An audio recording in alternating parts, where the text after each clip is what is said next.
Now, Product Operations Manager Annalisa Torres is ready to explain why her pick will send your taste buds to the moon. From classic Italian dishes to new creations, this spot is a sweet place to be. It's in Miami and it's called Luna Pasta e Dolce.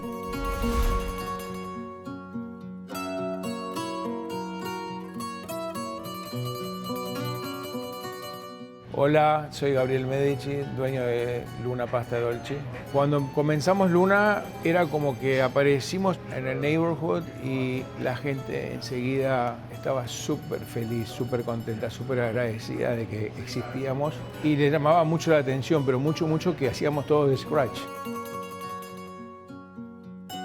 Bueno, nuestro chef del restaurante es Miquel Goicolea, es vasco.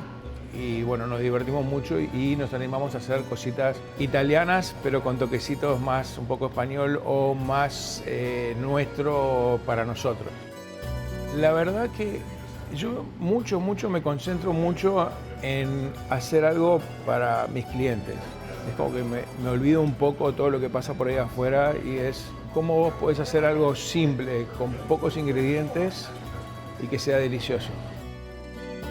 Luna Pasta e Dolce es un lugar donde realmente quiero que cuando el cliente prueba una primera vez, lo ame y no quiera parar de regresar.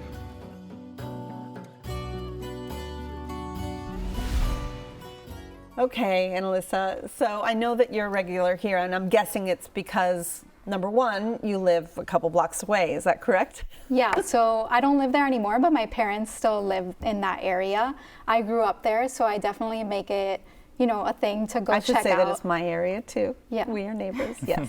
So I definitely go and check out the local spots around. So when Luna Pasta first opened, they were on Biscayne and 69th Street. Which they still have a little space too, right? Yeah, they still have like a little market there where you can buy pasta to go and sauces to go. And empanadas. And empanadas Yes. too. But the restaurant itself, this was the first time that I visited because they just reopened a restaurant. So it's a little bit of a larger space. So you walk in, the decor is very simple. It's a very homey feel.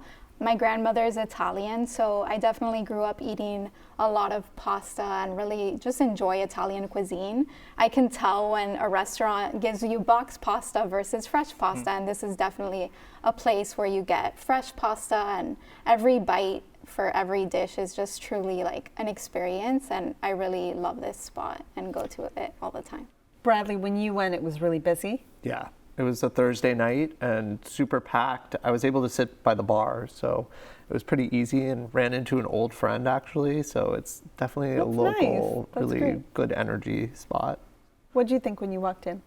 That it felt like simple, homey, but very inviting, very comfortable to be in. I went on a Sunday night, so it wasn't very crowded. I had my sort of pick of the restaurant where I wanted to sit. But yeah, very homing, very calm, quiet, which is nice. I enjoyed it. Good. All right, let's jump into what you had this last time you went. Yeah, so this time I went, I had some salmon. It comes with gnocchi. The gnocchi is cooked in like a saffron sauce that has artichoke. So very unique type of sauce. I had never really tried a sauce like that before. I think it's cream-based. But very delicious, and it pairs super well with the salmon. And then my mom, who I went with, she had the bolognese, so it's a very classic Italian sauce. So really can't go wrong with that. It was the perfect portion for us to share. We didn't get dessert this time around, but I have been before and gotten dessert. The tiramisu is really good there too. Nice. Bradley? That night they had a special that was the seafood risotto, and it was recommended by one of the servers, and it was just delicious, like perfectly seasoned, perfect amount of seafood and risotto, so I really enjoyed it. Charlie? I had the golden plate, which is I think their signature dish. It was what was recommended by my server, and it was ricotta-filled tortellini in a cream sauce with mushrooms and truffle. And despite sounding very heavy, it was really well balanced, and I didn't feel like too full or I wanted to stop eating at any point. You also had tiramisu. I did. How was that? It was very good. Also very light for something that would seem like it would be so rich. But I had espresso with it, and it was like the perfect complement between shuttling between the two. And you had some wine. How was the wine list? I did. The wine list was great, also something that was recommended by my server. But what really impressed me about the wine, and I don't find it in a lot of places in Miami, was it was served at the right temperature. I think a lot of times red wine is you're told or you read it should be room temperature, but since chilled. so many rooms in Miami are 85 degrees, it was served at the proper temperature. And that's something I noticed with the salad as well. It was actually served on a chilled platter, or chilled plate. Difference, doesn't it? Makes a huge difference. Yeah, I agree. And what did you think about the prices there? Very reasonable. It was, you could tell that the ingredients are high quality, and the ambiance is really nice. It just feels like this beautiful kind of local neighborhood Italian restaurant. Okay, well, Annalisa, Luna Pasta was your choice. Please give us a little summary. Yeah, so Luna Pasta is an authentic Italian spot to go on a weeknight or weekend with friends, family, or on a date. And it's great food, and you'll have a great time there too. Nice. Charlie?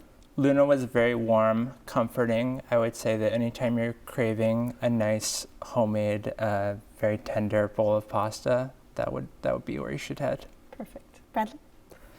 Great, delicious Italian neighborhood joint with a cozy setting and the perfect pairings.